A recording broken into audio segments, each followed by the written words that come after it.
June is Pride Month. It's the month where we take a moment to celebrate how far LGBTQIA+ rights have come, while still acknowledging all the work that still needs to be done. It's also the month where J.K. Rowling tries to do what Voldemort couldn't and destroy Harry Potter. But this year, Pride Month had been made worse by the Trump administration. They killed a rule that blocks doctors from refusing to treat transgender people, and on Saturday, they announced a new proposal allowing single-sex homeless shelters to turn away transgender people who are, quote, not really the right gender.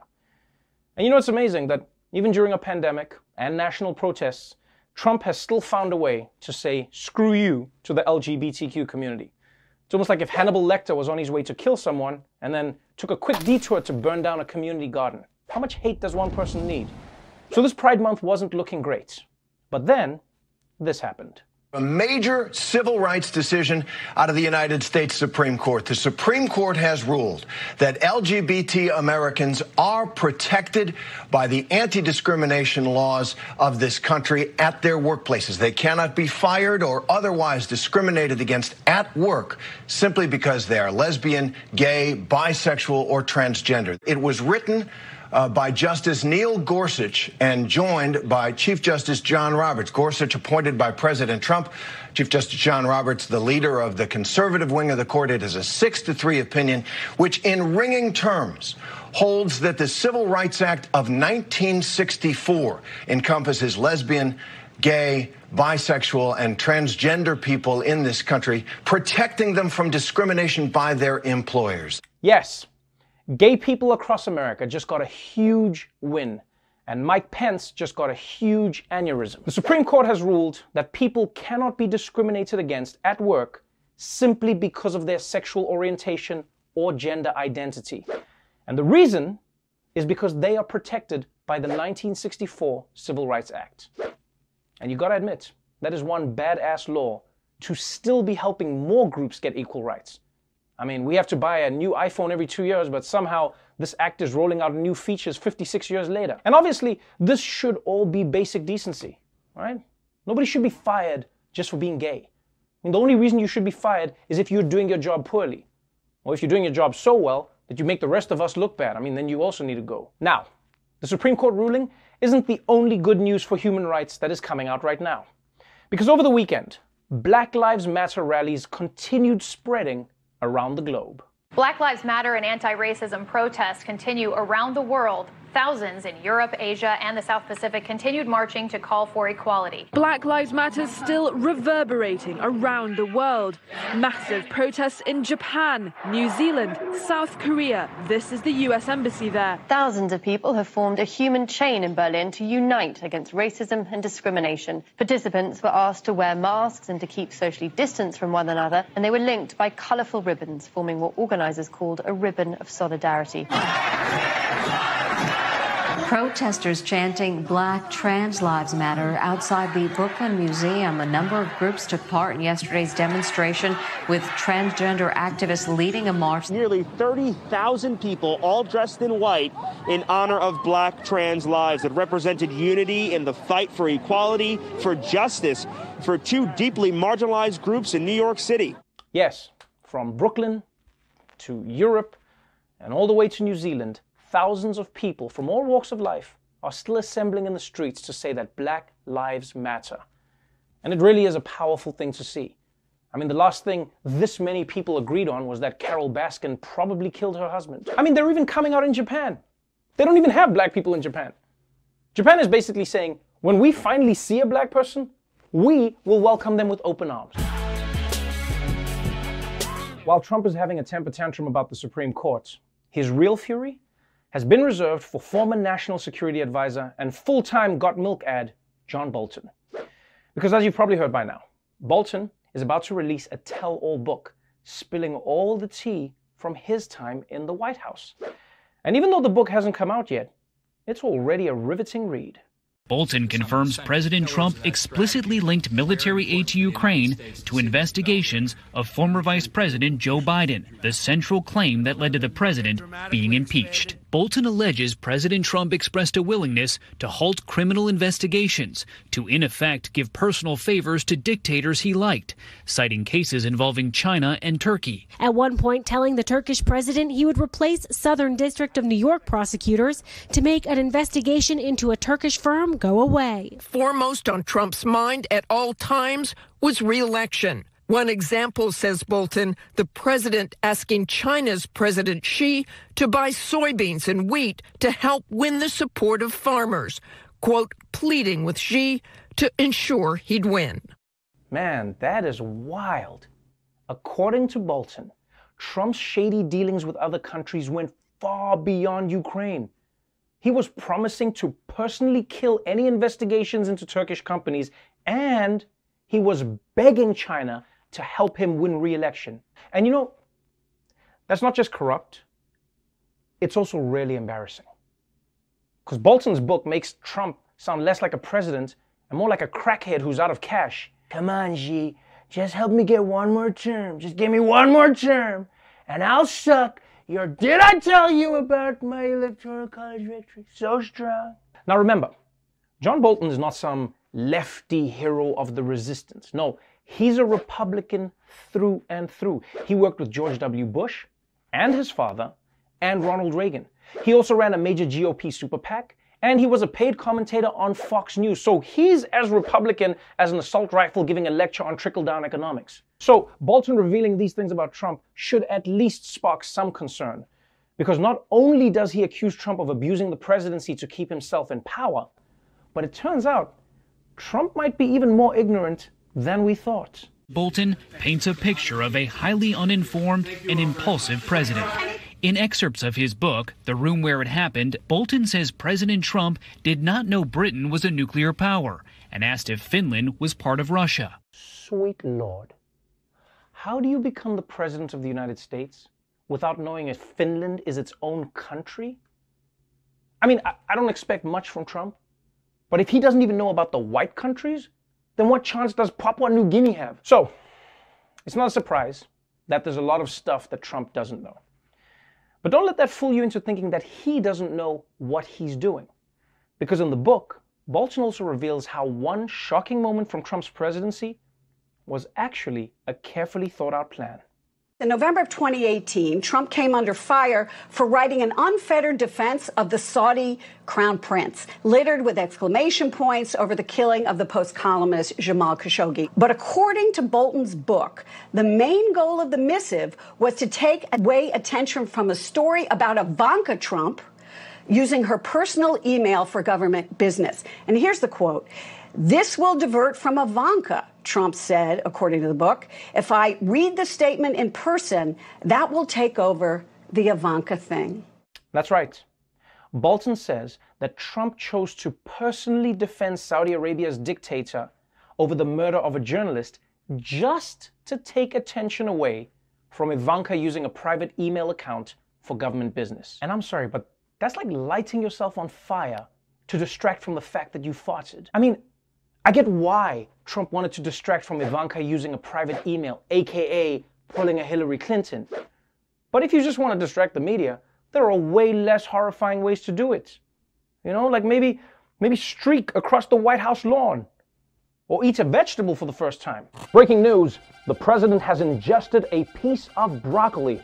We'll bring you around the clock coverage as we wait to see how his body reacts. And I don't know about you, but I'll never be able to trust another Trump scandal again. Like, does he actually think Mexicans are rapists? Or was he just trying to distract from the mustard on his shirt? So I don't know. Selling out your credibility and abandoning America's ideals just to get your daughter out of a jam, that seems pretty awful to me.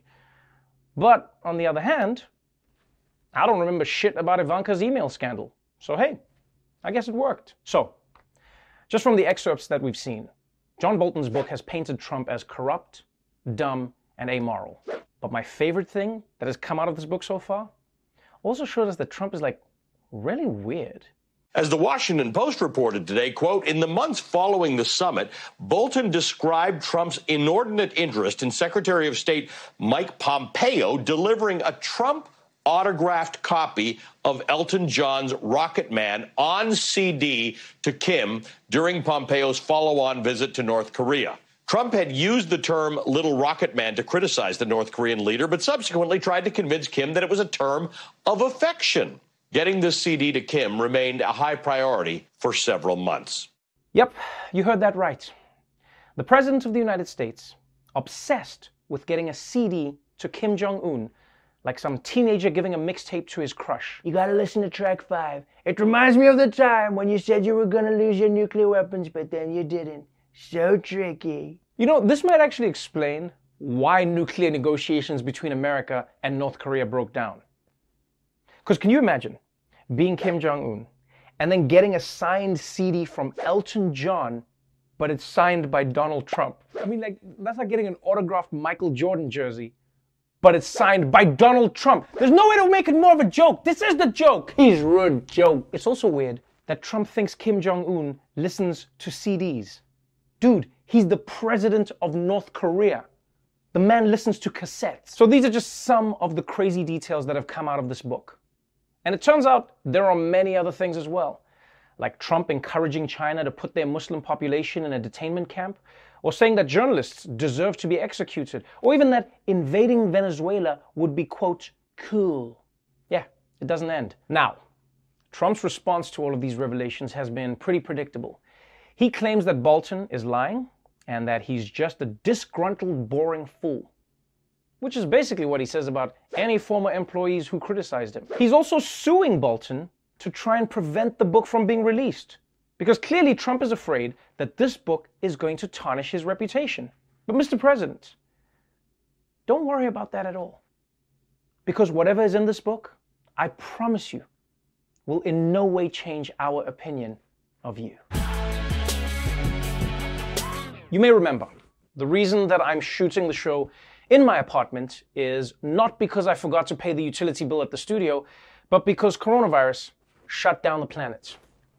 And although the coronavirus devastated the globe, some countries managed to beat it, which gave the rest of us hope, right? Countries like New Zealand, the Canada of Australia. They've been celebrating because they had completely gotten rid of coronavirus. But then this week, they discovered that even they can't go back to normal just yet.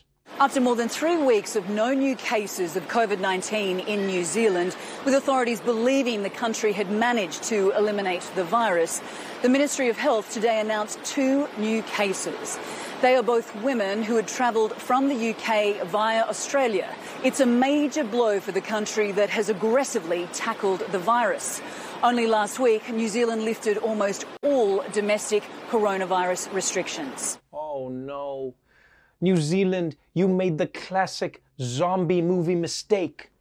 When you're in the house and everything is fine and someone knocks on the door, you do not let that person in. Because when you open that door, it's gonna be a zombie or a Jehovah's Witness. Either way, don't open the door. That said, it is crazy that 2 cases is described as a major blow to the country. I mean, that's how differently New Zealand is taking this to other places. Because, I mean, if that's a major blow, America is taking in corona like the guy in an old wind tunnel experiment. And I mean, this just goes to show how hard it's going to be to defeat coronavirus without a vaccine, right? Because all it takes is one little slip up for all your work to collapse. It's kind of like the game Jenga, in the sense that it's not fun at all, and I wish it was over. Are you looking to spend 10 minutes nervous, but also bored? Try Jenga.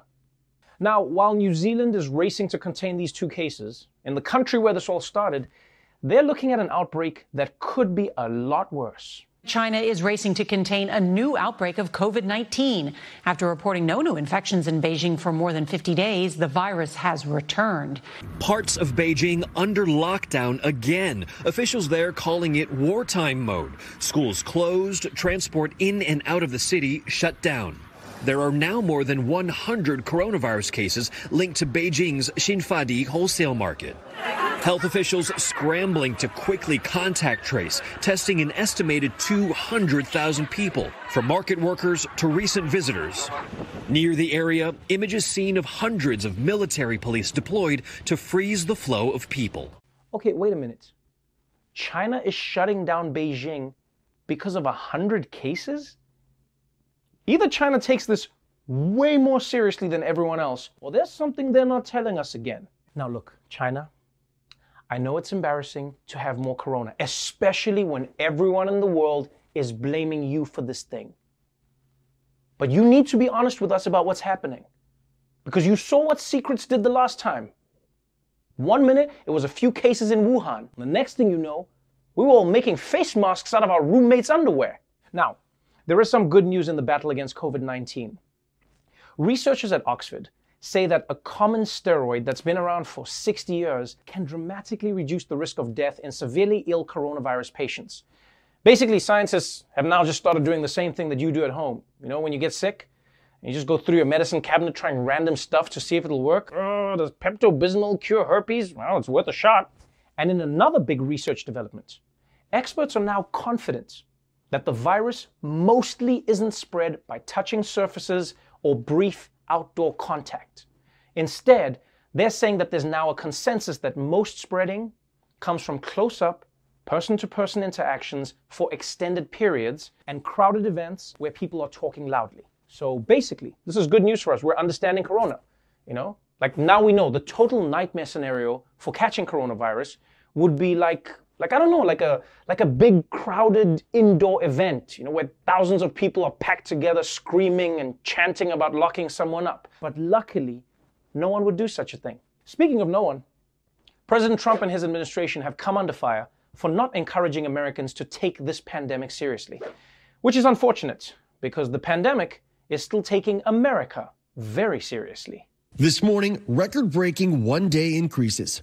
Arizona, Florida, and Texas all reporting their largest one-day increases in new COVID cases. They are among 20 states that have seen the number of newly reported cases grow over the last 2 weeks.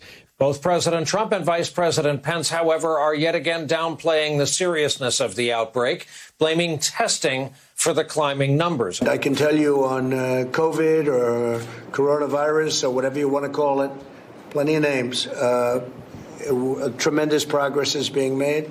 A lot of cases that other countries who don't even test don't have. If you don't test, you don't have any cases. If we stop testing right now, we'd have very few cases, if any. Okay. Technically, Trump is right. If you don't test anybody, then you don't have any cases. The same way if black people stopped recording the cops, we would have 0 cases of police brutality. Ignorance is bliss. You know what the problem is here? The problem is that Trump thinks of coronavirus as a PR issue and not as a pandemic. He's less concerned with fixing coronavirus and more concerned with fixing how coronavirus makes him look, which probably explains those pictures he brought to yesterday's press conference. I mean, yeah, it looks better, but it doesn't help. Now look, if all of this seems a little like deja vu to you, you're not losing your mind. China is saying that the virus is completely under control, but at the same time, they're shutting down one of their largest cities. And the US is seeing a surge in many states, yet Trump is claiming that everything is fine. So the bad news is, the world might be going down a path that we've already been down. It's happening all over again. The good news is, that means that I know the winning lottery numbers. I'm gonna go play that shit now. You may remember that President Trump had to move his big rally in Tulsa, Oklahoma, because it was originally scheduled on the same day as Juneteenth. Now, that was particularly awkward because Tulsa is the site of an infamous 1921 massacre of black people. But in a new interview with the Wall Street Journal, Trump says that he had no idea Juneteenth was even a thing, and that he polled many people around him, and none of them had heard of Juneteenth either. Now, I don't know why that's surprising. Of course, nobody around Trump had heard of Juneteenth. Look at the people he has around him. Look at them. Mike Pence doesn't even know what a cayenne pepper is. You think he's going to know about black history? But to be fair, Trump is hardly alone. There are many Americans who don't know what Juneteenth is. And if you're one of those people, Dulce Sloan is here to explain it in her new segment, Dulcein'.